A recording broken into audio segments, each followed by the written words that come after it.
तो जैसे इस मूवी का स्टार्ट होता है, हमें मूवी का मेन कैरेक्टर सियोंग दिखाया जाता है और उसकी बेटी का बर्थडे होता है। इसीलिए सियोंग की मदर उसे कुछ पैसे देती है ताकि वो अपनी बेटी को डिनर पर ले जा सके। लेकिन अब सियोंग को और पैसों की जरूरत होती है, तो इसीलिए वो अपनी मदर का एटीएम कार्ड चुरा लेता है। इसके बाद वो अपनी मदर के सारे पैसे चुरा लेता है और पैसों को वो लगा देता है हॉर्स राइडिंग में, और इस गेम में वो 4 मिलियन वॉन जीत जाता है। अब सियोंग ने एक कंपनी से बहुत सारे पैसे उधार ले रखे थे, तो इसीलिए वही लोग उसके पीछे पड़ जाते हैं। इसके बाद वो सियोंग को पकड़ ही लेते हैं और वो उसे काफी मारते हैं। और जब सियोंग उनके पैसे लुटाने के लिए अपने पॉकेट्स चेक करता है, तो वो देखता है कि उसके पास तो पैसे हैं ही नहीं, यानी वो वाले पैसे जिसने हॉर्स राइडिंग में जीते थे। और तब उसे याद आता है कि जब वो इन लोगों से बचकर भाग रहा था तो वो एक लड़की से टकरा गया था, तो जरूर उसी लड़की ने ही उसकी जेब काट ली। अब क्योंकि सियोंग के पास पैसे तो होते ही नहीं, तो इसीलिए वो लोग उसे 1 महीने का और टाइम देते हैं जिसमें कि वो उनके पैसे लौटा दे। इसके बाद सियोंग कुछ पैसों का अरेंज करता है और अपनी बेटी को डिनर पर ले जाता है। इसके बाद सियोंग जल्दी से स्टेशन पर पहुंचता है, लेकिन अनलकीली उसकी ट्रेन तो मिस हो गई थी। और जब सियोंग वहां पर बैठकर ट्रेन के आने का वेट कर रहा था कि तभी अचानक से उसके पास एक आदमी आता है, और ये अननोन पर्सन था, यानी सियोंग उसके बारे में कुछ नहीं जानता था। फिर वो अननोन पर्सन सियोंग को कहता है कि मैं तुम्हारे साथ एक गेम खेलना चाहता हूँ। वो सियोंग को कहता है कि अगर तुम इस गेम में जीत गए तो मैं तुम्हें 1 लाख वॉन दूंगा। तब इतने सारे पैसों का सुनकर सियोंग ये गेम खेलने के लिए एग्री हो जाता है। इसके बाद सियोंग काफी मार खाने के बाद ये गेम जीत जाता है, यानी वो 1 लाख वॉन हासिल कर लेता है। इसके बाद वो अननोन पर्सन सियोंग को एक कार्ड देता है, ये कहते हुए कि अगर तुम और पैसे जीतना चाहते हो तो इस कार्ड पर जो नंबर लिखा हुआ है उस पर कांटेक्ट करना। इसके बाद सियोंग जब अपने घर जाता है तो उसकी मदर उसे कहती है कि तुम्हारी बेटी अगले साल अपने स्टेप फादर के साथ यूएस में शिफ्ट हो रही है। यहाँ पर हमें ये पता चलता है कि सियोंग की डिवोर्स हो गई है और उसकी वाइफ ने दूसरी शादी भी कर ली है। लेकिन सियोंग कभी भी ये नहीं चाहता था कि उसकी बेटी उससे दूर जाए, लेकिन उसे बहुत सारे पैसे चाहिए होते हैं अपनी बेटी की कस्टडी वापस लेने के लिए, तो इसीलिए सियोंग उस कार्ड वाले नंबर पर कॉल करता है। इसके बाद सियोंग को एक गाड़ी में लाया जाता है जहाँ पर और भी लोग थे, लेकिन फिर उन सारे लोगों को बेहोश कर दिया जाता है। और जब उन सब लोगों की आँख खुलती है तो वो खुद को एक फैसिलिटी में पाते हैं जहाँ टोटल 456 लोग थे, और वो वहाँ पर एज अ प्लेयर थे क्योंकि उन सबको एक यूनिफॉर्म भी पहनाया हुआ था। इस फैसिलिटी का होस्ट यानी लीडर एक आदमी था जो कि फ्रंट मैन था वहाँ पर, और वो सब पर नजर रख रहा था। अब यहाँ पर एक कॉमन चीज थी कि जितने भी लोगों को वहाँ पर लाया गया था उन सब ने कर्जे लिए हुए थे बहुत ज्यादा। सियोंग वहाँ पर प्लेयर नंबर 1 से मिलता है जो कि एक बूढ़ा आदमी था। उस बूढ़े आदमी को ब्रेन ट्यूमर था, यही वजह थी कि वो यहाँ पर आया था क्योंकि उसकी लाइफ तो वैसे भी खत्म ही होने वाली थी। इसके बाद वहाँ पर 2 प्लेयर्स जिनमें लड़की का नाम सैबियोक और लड़के का नाम जैक होता है, उनके बीच फाइट होती है। अब यहाँ पर सैबियोक वही लड़की थी जो सियोंग के पैसे लेकर भाग गई थी, यानी उसी ने उसकी जेब काटी थी। सियोंग तो उसे देखते ही पहचान लेता है, इसीलिए वो अपने पैसे मांगने के लिए उसके पास जाता है। तभी वहाँ पर कुछ गार्ड्स आ जाते हैं जिन्होंने पिंक कलर का यूनिफॉर्म पहना था और उनके फेस अच्छी तरह से कवर्ड थे। गार्ड्स उन सभी प्लेयर्स को बताते हैं कि तुम्हें यहाँ पर टोटल 6 गेम्स खेलनी होंगी और जो इस गेम का विनर होगा उसे बहुत सारे पैसे मिलेंगे।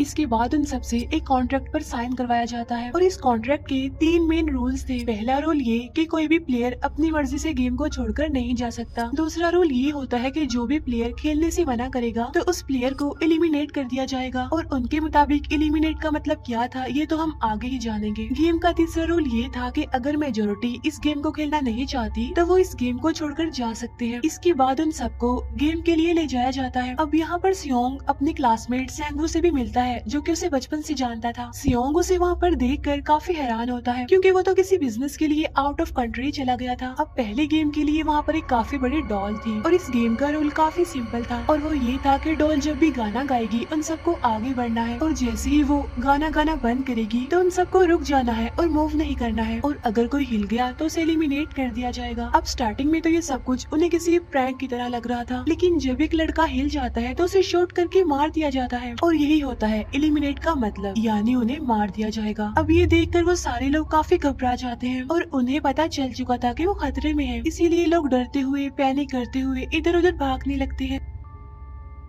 लेकिन अब क्योंकि गेम का रूल था इसीलिए जो भी हिलता है उसे मार दिया जाता है, और जितने भी सर्वाइवर होते हैं वो किसी न किसी तरह इस गेम को कंप्लीट कर ही लेते हैं। लेकिन जो लोग मर जाते हैं उनकी डेड बॉडीज को वहाँ से ले जाया जाता है, और अब 456 प्लेयर्स में से सिर्फ 255 ही रह गए थे। अब क्योंकि वो सारे प्लेयर्स इतना ज्यादा डर जाते हैं कि अब कोई भी गेम खेलना नहीं चाहता था। लेकिन जैसा कि रूल नंबर 3 था कि अगर मेजोरिटी चाहे तो वो ये गेम स्किप कर सकती है, तो इसीलिए उनका लीडर यानी फ्रंटमैन वोटिंग करवाता है। लेकिन इससे पहले उन्हें प्राइज मनी दिखाई जाती है, यानी जो विनर को मिलेगी। लेकिन इन केस अगर कोई गेम को छोड़कर चला जाएगा तो ये सारे पैसे मरे हुए प्लेयर्स की फैमिलीज को मिल जाएंगे। और ये prize money total 45 billion won होती है। इसके बाद वोटिंग करवाई जाती है, जिसमें मेजोरिटी इस गेम को खेलना नहीं चाहती थी, तो इसीलिए गेम को यहीं पर स्टॉप कर दिया जाता है। लेकिन अगर कभी फ्यूचर में वो लोग चाहें तो इस गेम को रीज्वाइन कर सकते हैं। इसके बाद सभी लोगों को उनके घरों पर छोड़ दिया जाता है। नेक्स्ट डे सियोंग पुलिस स्टेशन जाता है और वहाँ पर वो पुलिस को सारी बात बता देता है। लेकिन उन लोगों को सियोंग की बातों पर यकीन नहीं होता और उल्टा वो लोग उसे पागल समझने लग जाते हैं। इसके बाद सियोंग उन्हें वही वाला कार्ड दिखाता है, लेकिन हैरान कर देने वाली बात तो ये है कि उस पर जो नंबर था वो रॉन्ग था। इसके बाद सियोंग जब घर जाता है तो उसकी मदर वहाँ पर नहीं होती। उधर सियोंग का क्लासमेट सेंगू अपनी मदर को छुप कर देख रहा होता है और तभी वहाँ पर सियोंग भी आ जाता है। यहाँ पर सेंगू अपसेट होते हुए सियोंग को बताता है कि मेरे ऊपर 6 बिलियन का कर्ज है। वो बताता है कि मैंने क्लाइंट्स के पैसे लेकर स्टॉक मार्जिन में लगा दिए थे, लेकिन अनलकीली वो सारे पैसे डूब गए। और तभी सियोंग के पास हॉस्पिटल से कॉल आती है। सियोंग की मदर का पाँव काफी इंजर्ड था, लेकिन डायबिटीज का ट्रीटमेंट न होने की वजह से उनकी चोट और ज्यादा बढ़ गई। तब डॉक्टर सियोंग को बताते हैं कि तुम्हारी मदर का ट्रीटमेंट हो सकता है, लेकिन इसके लिए हमें इनका पाँव काटना होगा। लेकिन इस ऑपरेशन में बहुत सारे पैसे लगने वाले थे। लेकिन जाहिर सी बात है सियोंग के पास इतने पैसे तो होते नहीं। इवन उसने तो अपनी मदर के इंश्योरेंस के पैसे भी उड़ा दिए थे। तब इसीलिए सियोंग पैसे मांगने के लिए अपनी वाइफ के पास जाता है, लेकिन उसकी वाइफ उसे पैसे देने से इनकार कर देती है। फिर उसकी वाइफ अपने हस्बैंड को बताती है कि सियोंग आया था पैसे मांगने के लिए, और तभी उसका हस्बैंड सियोंग को पैसे देने आता है। साथ साथ उसे ये भी कहता है कि मेरी फैमिली से दूर रहो। लेकिन सियोंग उसे मारने लगता है और तभी उसकी बेटी भी वहाँ पर आ जाती है। इसके बाद सियोंग का एक फ्रेंड अपने बॉस के पास पैसे मांगने जाता है, लेकिन उसका बॉस उसे पैसे देने से मना कर देता है, तो इसीलिए उन दोनों के बीच फाइट होने लगती है। इस फाइट के दौरान उसके बॉस का हाथ मशीन में आ जाता है, तो मौके का फायदा उठाकर सियोंग का फ्रेंड पैसे लेकर वहाँ से भाग जाता है। फिर इसके बाद सियोंग का फ्रेंड अपने घर आकर अपनी वाइफ को कहता है कि पहली फ्लाइट लो और जाओ यहाँ से। इसके बाद साइबियोक एक एजेंट से मिलती है, क्योंकि उसने अपनी मदर को नॉर्थ एरिया से साउथ एरिया में लाना था। साइबियोक वही लड़की जिसने सियोंग की जेब काटी थी, लेकिन यहाँ अपनी मदर को लाने के लिए साइबियोक को बहुत सारे पैसों की जरूरत थी। अब साइबियोक का एक छोटा भाई भी होता है, जिससे उसने प्रॉमिस किया होता है कि मैं मदर को जरूर ले आऊंगी। इसके बाद हमें एक ऑफिसर दिखाया जाता है, और इस ऑफिसर का भाई कुछ टाइम से मिसिंग था, इसीलिए वो ऑफिसर अपने भाई के घर जाता है, जहाँ उसे पता चलता है कि उसका भाई तो पिछले कुछ दिनों से अपने घर पर भी नहीं आया। और जब वो ऑफिसर घर को चेक कर रहा होता है तो उसे एक कार्ड मिलता है वहाँ पर, और इस ऑफिसर ने सेम ऐसा ही कार्ड पुलिस स्टेशन में सियोंग के पास भी देखा था, तो इसीलिए वो ऑफिसर सियोंग के पास जाकर उसे इस बारे में पूछता है, लेकिन सियोंग उसे कुछ नहीं बताता। इसके बाद सियोंग जब अपने घर जाता है तो उसे वो कार्ड दोबारा मिल जाता है वहाँ पर। अब सियोंग डिसाइड करता है कि वो दोबारा से उस गेम को ज्वाइन करेगा, इसीलिए सभी प्लेयर्स को एक शिप के पास ले जाया जाता है। इधर ही वो ऑफिसर भी गाड़ियों का पीछा करते हुए उस शिप तक आ जाता है। वो एक गार्ड को मारकर उसे पानी में फेंक देता है। इसके बाद उन सभी प्लेयर्स को एक आइलैंड पर मौजूद फैसिलिटी में लाया जाता है। अब यहाँ पर उन्हें जरा भी अंदाजा नहीं था कि अगला गेम कौन सा होगा और उसे कैसे खेला जाएगा। इसके बाद वो लोग अपनी अलग अलग टीम्स बना लेते हैं। रात को साइबियोक और उसकी फीमेल फ्रेंड वॉशरूम जाते हैं। यहाँ पर साइबियोक गार्ड्स की नजरों से बचते हुए उस फैसिलिटी को एक्सप्लोर करने लगती है। तभी वो देखती है कि गार्ड्स बड़े बड़े बर्तनों में कुछ बना रहे हैं, लेकिन अब क्योंकि गार्ड्स को शक हो जाता है तो ये गार्ड वॉशरूम्स को चेक करने के लिए आता है, लेकिन तब तक साइबियोक वापस आ चुकी थी। इसके बाद साइबियोक अपनी फीमेल फ्रेंड को सारी बात बता देती है जो उसने देखा था, लेकिन यहाँ पर सेंगवू उन दोनों की बातें सुन लेता है और वो इस बारे में साइबियोक से पूछता है, जिस पर साइबियोक बताती है कि वो बड़े बड़े बर्तनों में कुछ पका रहे थे। इसके बाद उन सभी प्लेयर्स को प्लेग्राउंड में लाया जाता है, जहाँ पर उनके सामने 4 शेप्स थी। 4 शेप्स में से उन्होंने किसी एक शेप को चूज करना था। अब यहाँ पर सेंगवू को पता चल जाता है कि गेम क्या है और क्या करना है हमें। सेंगवू सियोंग को बताता है कि सबने अलग अलग शेप्स को चुनना है। इसके बाद उन सभी को एक छोटा सा बर्तन दिया जाता है जिसमें की शेप्स बनी होती है। अब गेम उनकी ये होती है कि उन्होंने किसी तरह उस शेप को बाहर निकालना है बगैर डैमेज किए, लेकिन अगर शेप जरा से भी खराब हो गई तो उन्हें एलिमिनेट कर दिया जाएगा, यानी मार दिया जाएगा। अब यहाँ पर सेंगवू तो इजिली उस शेप को निकाल लेता है, लेकिन सियोंग इतना ज्यादा घबरा जाता है कि उसकी हालत खराब होने लगती है, लेकिन फिर वो किसी न किसी तरह करके इस गेम को भी जीत लेता लेता है। इसके बाद उन सबको वापस से रूम में लाया जाता है। अब यहाँ पर 187 प्लेयर्स वापस आए थे, जिनमें से अब सिर्फ 108 ही रह गए थे। इसके बाद उन सबको खाने के लिए ले जाया जाता है, लेकिन खाने की वजह से जैंग की एक लड़के से फाइट हो जाती है, जहाँ पर जैंग उस लड़के को इतना ज्यादा मारता है कि वो मौके पर ही मर जाता है। इधर ही हम देखते हैं कि उन प्लेयर्स में से एक डॉक्टर होता है जो गार्ड्स के साथ मिलकर मरे हुए लोगों के ऑर्गन्स निकाल कर उन्हें चाइनीज को बेचने का काम करता है। इसीलिए जब भी डेड बॉडीज को ले जाया जाता है तो वो डेड बॉडीज को गायब कर लेते हैं, क्योंकि ये सब कुछ एक प्लान के अकॉर्डिंग चल रहा था, क्योंकि ये सारा कुछ फ्रंट मैन से छुप कर हो रहा था। यही वजह थी कि कंट्रोल रूम में भी उन्होंने अपना ही एक आदमी बिठाया हुआ था जो कि उन लोगों की सारी वीडियो फुटेज डिलीट कर देता था, और गार्ड्स तो डॉक्टर को गेम के बारे में पहले ही बता देते थे ताकि वो सरवाइव कर सके। यहाँ पर एक गार्ड उसी प्लेयर डॉक्टर को बताता है कि आज हमने प्लेयर्स को जानबूझकर खाना कम दिया है ताकि वो आपस में लड़ने लगे, जिससे होगा ये कि सारे वीक प्लेयर्स गेम से आउट हो जाएंगे। साथ ही गार्ड डॉक्टर को अपनी अगली गेम के बारे में बता देता है। अब 30 मिनट के बाद वहाँ पर लाइट्स ऑफ होने वाली थी। अब यहाँ पर सैंगवू को पता था कि सियोंग की टीम जरूर कोई उल्टा काम करेगी, इसीलिए वो उस टीम को अपने पास बुलाकर उन्हें रिलैक्स रहने के लिए कहता है। उधर वो जो डॉक्टर प्लेयर होता है वो जैंग की टीम में शामिल हो जाता है। यहाँ पर डॉक्टर जैंग को बता देता है कि अगला गेम क्या होने वाला है। इसके बाद लाइट्स ऑफ हो जाती है और जैंग अपनी टीम के साथ मिलकर बाकी सभी को मारने लगता है। जैंग एक लड़की को मारकर सईब्यू को मारने जाता है, लेकिन तभी सियोंग उसे बचा लेता है। इसके बाद गार्ड्स वहाँ पर आकर उन सभी को रोक लेते हैं और अब टोटल 80 लोग रह गए थे। इसके बाद उन सभी को तीसरे गेम के लिए ले जाया जाता है और यहाँ पर उन्हें 10-10 प्लेयर्स की एक टीम बनाने के लिए कहा जाता है, और वो लोग ऐसा ही करते हैं, अपनी अपनी टीम बना लेते हैं। अब क्योंकि जैंग को अगली गेम के बारे में पहले ही पता होता है, इसीलिए वो सईब्यू की फीमेल फ्रेंड को अपनी टीम में नहीं रखता और वो अपनी टीम में सिर्फ मर्दों को ही रखता है। इसके बाद सैंगवू भी अपनी एक टीम बना लेता है। अब क्योंकि उन्हें एक प्लेयर की जरूरत थी तो इसीलिए सईब्यू की फीमेल फ्रेंड उनके टीम में शामिल हो जाती है, और ये गेम असल में टग ऑफ वॉर का होता है, यानी उन्होंने अपने सामने वाली टीम को नीचे गिराना था। इसके बाद गेम स्टार्ट हो जाती है और जैंग की गेम बड़ी आसानी से इस गेम को जीत लेती है। इसके बाद बारी होती है सैंगवू की टीम की। तब प्लेयर नंबर 1 यानी वो बूढ़ा आदमी कहता है कि मैंने अपनी जिंदगी में बहुत सारी टग ऑफ वॉर्स खेल रखी है, इसीलिए वो उन सबको गाइड करता है कि इस गेम को कैसे जीतना है। तो इसीलिए वो लोग किसी न किसी तरह करके इस गेम को जीत जाते हैं। फिर दिखाया जाता है कि 30 मिनट के बाद दोबारा से लाइट्स ऑफ हो जाएंगी, जिस पर सैंगवू उन सबको कहता है कि रेडी रहना। तो इसीलिए वो डिसाइड करते हैं कि एक एक करके हम पहरा देंगे। अब जैंग की टीम में एक से बढ़कर एक चालाक प्लेयर था, तो इसीलिए जैंग को डर होता है कि कहीं उसकी टीम उसे ही साइड पर न लगा दे, यानी उसे ही अपने रास्ते से न हटा दे।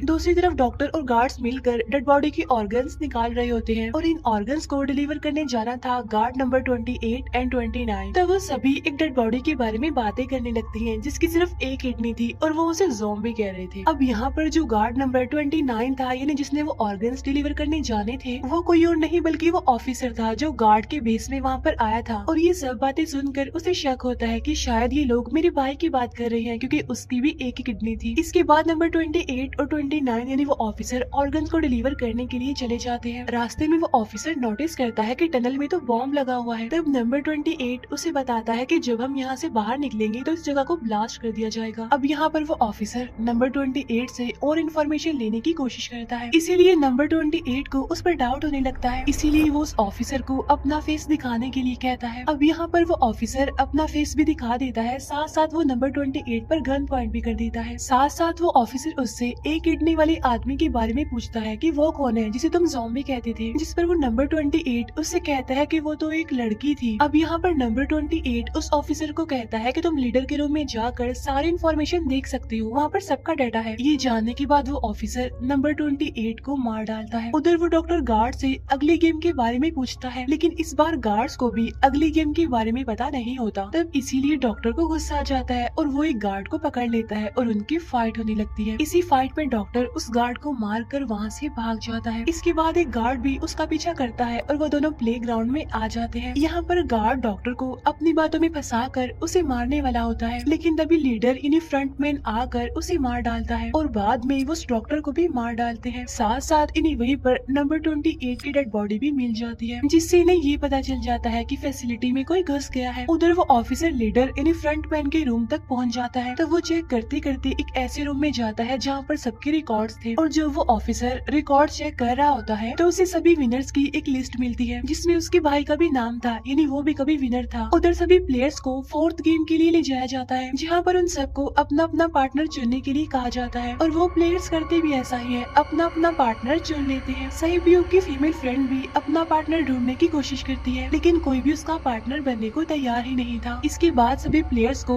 10-10 मार्बल्स दिए जाते हैं। असल में ये गेम ऐसी होती है कि एक प्लेयर को अपने पार्टनर से सारे मार्बल्स लेने होते हैं बगैर कोई जोर जबरदस्ती किए और जो दूसरा पर्सन होगा यानी जिसके पास मार्बल्स नहीं होंगे उसे मार दिया जाएगा। फिर सैंगवू और सियोंग का फ्रेंड ऑड और इवन का गेम खेलते हैं जिसमें कि उन्होंने गेस करना था कि सामने वाले के हाथ में कितने मार्बल्स हैं। अब यहाँ पर सियोंग का फ्रेंड सैंगवू के सारे मार्बल्स जीत जाता है जिसकी वजह से लास्ट में सैंगवू के पास सिर्फ एक ही मार्बल बचता है। अब क्योंकि सैंगवू को पता चल चुका था कि अब वो बच नहीं पाएगा इसीलिए वो सियोंग के फ्रेंड को अपनी बातों में फंसा कर उसे ये यकीन दिलाता है कि अगर हम में से कोई भी हार गया तो हारे हुए लोगों का मैच दोबारा करवाया जाएगा। अब यहाँ पर सैंगवू धोखे से सियोंग के फ्रेंड के सारे मार्बल्स चेंज कर देता है। इसके बाद सैंगवू मार्बल्स लेकर गार्ड को दे देता है और वहाँ से बाहर चला जाता है और जब सियोंग का फ्रेंड मार्बल्स चेक करता है तो वहाँ पर पत्थर होते हैं। उधर प्लेयर नंबर 1 यानी उस बूढ़े आदमी की हालत खराब हो रही थी इसीलिए वो तो इधर उधर घूम रहा था लेकिन सियोंग किसी तरह उसे खेलने के लिए एग्री कर लेता है। अब यहाँ पर वो दोनों यानी वो बूढ़ा आदमी और सियोंग भी इवन आउट खेलते हैं। अब इनमें से वो बूढ़ा आदमी सियोंग के सारे मार्बल्स जीत जाता है लेकिन लास्ट राउंड में वो बूढ़ा आदमी भूल जाता है कि उसने क्या चूज किया था। तो यहाँ पर सियोंग उसे बातों में फंसा कर उसके सारे मार्बल्स ले लेता है लेकिन यकीन मानिए कि वो बूढ़ा आदमी काफी चालाक था। उसने एक मार्बल अपने पास ही रखा हुआ था और वो दोबारा से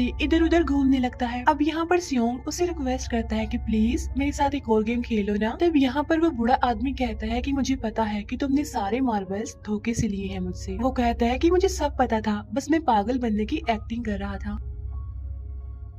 तभी सुनकर सियोंग को उस पर तरस आ जाता है और वो उसे ही सारे मार्बल्स दे देता है। उसके बाद सैब्यूक और उसकी फीमेल फ्रेंड भी गेम खेल रहे होते हैं। उनकी गेम ये होती है कि जो मार्बल्स को दीवार के ज्यादा करीब फेंकेगा वही जीतेगा। पहले सैब्यूक अपने मार्बल्स फेंकती है लेकिन जब सैब्यूक की फ्रेंड की बारी आती है तो वो अपने सारे मार्बल्स फेंक देती है लेकिन जब सैब्यूक ये देख लेती है तो वो अपने फ्रेंड को दोबारा फेंकने के लिए कहती है जिस पर उसकी फ्रेंड कहती है कि नहीं सैब्यूक, मैं बिल्कुल अकेली हूँ, मेरे पीछे तो कोई भी नहीं है, लेकिन अगर तुम्हें कुछ हो गया तो ये अच्छी बात नहीं है, तुम्हारे पीछे तुम्हारा छोटा भाई है, तुम्हारा वेट कर रहा है। और इसी वजह से सैब्यूक की फ्रेंड को मार दिया जाता है। इसके बाद उन सबकी डेड बॉडीज को वहाँ से ले जाया जाता है। इसके बाद वो सब वापिस से रूम में आ जाते हैं। यहाँ पर जैंग देखता है कि सैब्यूक की वो वाली फ्रेंड तो अभी तक जिंदा है जो कि बड़ी आराम से बैठी हुई थी। अब यहाँ पर हमें पता चलता है कि सैब्यूक की ये वाली फ्रेंड जैंग की भी फ्रेंड थी, लेकिन अब क्योंकि उन दोनों के बीच किसी बात को लेकर क्लैश चल रहा था तो इसीलिए जैंग की वो फ्रेंड उसे बुली करने लगती है। इसके बाद फ्रंटमैन को एक डेड बॉडी के पास उस ऑफिसर का आईडी कार्ड मिल जाता है। तभी फ्रंटमैन को पता चलता है कि उसके सारे वीआईपीज आ चुके हैं, तो इसीलिए फ्रंटमैन उन्हें लेने के लिए चला जाता है। फिर सारे वीआईपीज को उनके रूम में लाया जाता है। इसके बाद फ्रंटमैन वीआईपीज के आने के बारे में एक और आदमी को जाकर बताता है और यही आदमी मेन होता है। और ये कौन होता है हम ये आगे जानेंगे। फिर नेक्स्ट डे उन सबको 5वें गेम के लिए लाया जाता है जहाँ पर 1 से लेकर 16 तक नंबर पड़े होते हैं और वो सभी प्लेयर्स अपना अपना नंबर ले लेते हैं। नंबर का मतलब ये था कि जो नंबर भी एक प्लेयर पर आएगा उसके मुताबिक ही उसकी बारी आएगी। अब यहाँ पर लास्ट में पहला और आखिरी नंबर रह जाता है यानी 1 और 16। तो यहाँ पर सियोंग कंफ्यूज हो जाता है कि उसे कौन सा नंबर चूज करना चाहिए। अगर उसने पहला नंबर लिया तो वो फंसेगा और मरेगा क्योंकि उसे नहीं पता कि गेम क्या है, और अगर लास्ट नंबर लेगा तो क्या पता उसकी बारी ही ना आए, टाइम कम रह जाए। और तभी वहाँ पर एक आदमी आ जाता है और वो सियोंग को कहता है कि मुझे पहला नंबर चाहिए क्योंकि मैं अपनी जिंदगी में कभी भी फर्स्ट नंबर पर नहीं आया। फिर इसके बाद उन्हें गेमिंग रूम में लाया जाता है। अब इस गेम का रूल ये होता है कि दिए हुए टाइम में उन्हें ब्रिज की दूसरी साइड पर जाना है। अब इसके बीच में 2 तरह के ग्लास लगे होते हैं, एक तो होता है आम ग्लास और एक होता है टेम्पर्ड ग्लास। आम ग्लास पर पाँव रखते ही वो टूट जाएगा और वो लोग नीचे गिर जाएंगे। इसके बाद गेम स्टार्ट हो जाता है और वो लोग एक एक करके मरने लगते हैं। फिर एक टाइम ऐसा आता है जब जैंग सबके सामने होता है और वो आगे ही नहीं बढ़ रहा होता। अब उनके पास एक ही रास्ता था, या तो वो आगे जाए या सारे ही मर जाएं। और तभी जैंग के सामने उसकी वही फ्रेंड आ जाती है जो उसे बुली कर रही थी और वो वो जैंग को कहती है कि मैंने तुम्हें कहा था कि जिस दिन तुमने मुझे धोखा दिया मैं तुम्हें मार दूंगी। इसके बाद वो जैंग को पकड़ लेती है और उसे लेकर नीचे कूद जाती है, जिसकी वजह से उन दोनों की मौत हो जाती है। अब वहाँ पर एक आदमी था जो कि ग्लास कंपनी में काम करता था और उसे पता था कि टेम्पर्ड ग्लास कौन सा है, लेकिन जब फ्रंट मैन को इस बात का पता चल जाता है तो वो लाइट्स ऑफ करवा देता है ताकि वो ग्लास को पहचान ही ना पाए। अब लास्ट में एक ही स्टेप बचता है और उनके पास तो टाइम ही नहीं था, इसीलिए सेंगवू उस आदमी को धक्का दे देता है। तो यहाँ पर सेंगवू, सियोंग और सेब्यूक ब्रिज को पार कर लेते हैं, लेकिन ग्लास टूटने की वजह से उन्हें काफी चोट लग जाती है, खास तौर पर सेब्यूक को। उधर उस ऑफिसर ने एक सर्वेंट को मारकर उसकी जगह खुद ले ली थी। अब एक वीआईपी को उस ऑफिसर पर शक होता है और वो उसे कहता है कि अपना मास्क रिमूव करो, लेकिन वो ऑफिसर कहता है कि ठीक है, लेकिन मैं अंदर जाकर अपना मास्क रिमूव करूंगा। इसके बाद वो ऑफिसर उस वीआईपी को लेकर अंदर चला जाता है। अंदर जाकर वो ऑफिसर उस वीआईपी को बेहोश कर देता है और इस बात का पता फ्रंट मैन को चल जाता है, इसीलिए फ्रंट मैन उसके पीछे जाता है और वो उस ऑफिसर को देख लेता है, इसीलिए वो ऑफिसर वहाँ से भागकर आइलैंड पर आ जाता है। फ्रंट मैन भी उसका पीछा करते हुए वहाँ पर आ जाता है। अब यहाँ पर वो ऑफिसर अपने सीनियर्स को कॉल करने की कोशिश करता है, लेकिन कॉल कट हो जाती है। फिर वो ऑफिसर उन्हें सारे सबूत भेजता है, लेकिन वहाँ पर नेटवर्क नहीं था। इसके बाद फ्रंट मैन ऑफिसर को पकड़ लेता है और उसे उनके साथ चलने के लिए कहता है, लेकिन वो ऑफिसर तो उस फ्रंट मैन पर गोली चला देता है। इसके बाद फ्रंट मैन अपना मास्क उतार देता है तो वो ऑफिसर देखता है कि वहाँ पर कोई और नहीं बल्कि उसका अपना भाई है वो। इसके बाद ऑफिसर का भाई यानी फ्रंट मैन उसे शूट कर देता है और वो जाकर पानी में गिरता है। उधर ग्लास लगने की वजह से सेब्यूक काफी इंजर्ड हो गई थी और उसका बहुत सारा खून भी बह रहा होता है। इसके बाद तीनों सर्वाइवर्स को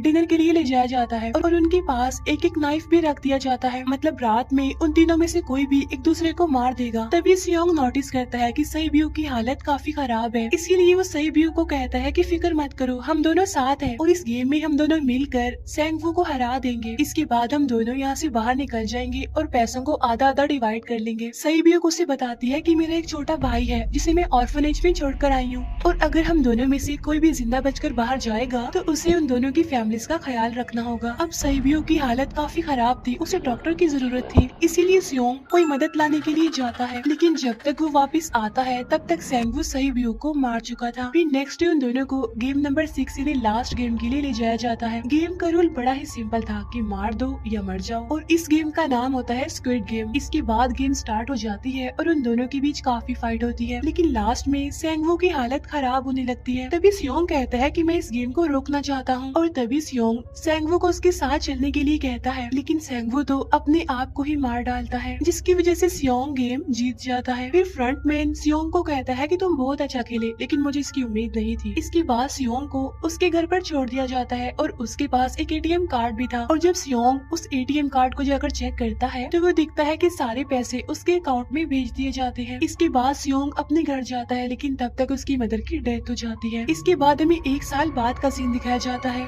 जहाँ पर हम देखते हैं कि सियोंग की हालत काफी खराब हो गई है, यानी वो काफी नशा करने लग गया है और उसने अब तक उन पैसों को हाथ तक नहीं लगाया। एक दिन एक फूल बेचने वाली औरत सियोंग के पास आती है और वो उसे सेम वैसा ही कार्ड देती है जिसमें एक एड्रेस लिखा हुआ था और फिर सियोंग उस एड्रेस पर जाता है, जहाँ पर उसे पता चलता है कि ये सारा किया धरा किसी और का नहीं बल्कि उस बूढ़े का है, प्लेयर नंबर 1 का, और वो अभी भी जिंदा है। यहाँ पर वो बूढ़ा आदमी सियोंग को बताता है कि मैं अपनी लाइफ से बोर हो चुका था और ये सारी गेम मैंने अपने क्लाइंट्स के साथ मिलकर बनाई ताकि मैं लोगों को मरता हुआ देखकर एंजॉय कर सकूं, लेकिन हाँ, हमने किसी को मजबूर नहीं किया था ऐसा करने के लिए और मैंने गेम में इसीलिए पार्टिसिपेट किया क्योंकि गेम देखने से ज्यादा उसे खेलने में मजा आता है। वो कहता है जो पैसे तुम्हारे पास है वो मेरे ही है और ये कहते ही उस बूढ़े आदमी की मौत हो जाती है। इसके बाद सियोंग सेब्यूक के छोटे भाई के पास जाता है और उसे लेकर वो जाता है सेंगवू की मदर के पास और वो सेंगवू की मदर को कहता है कि इस बच्चे का ख्याल रखना, साथ साथ वो उसे एक बैग भी देता है जिसमें बहुत सारे पैसे होते हैं। इसके बाद सियोंग स्टेशन पर जाता है जहाँ पर उसे वही अननोन पर्सन मिलता है जो कि उसे मूवी के स्टार्ट में भी मिला था। यहाँ पर सियोंग उसका पीछा भी करता है, लेकिन तब तक वो भाग चुका था। फिर सियोंग उस कार्ड वाले नंबर पर कॉल करता है और वो पूछता है कि तुम लोग कौन हो और लोगों के साथ ऐसा क्यों कर रहे हो, क्यों खेल रहे हो लोगों की जिंदगी से। लेकिन आगे से उसे रिस्पॉन्स आता है कि सियोंग अगर तुमने जिंदा बचना है तो प्लेन में चढ़ जाओ और इसी के साथ ही मूवी यहीं पर एंड हो जाती है। Thank you for watching.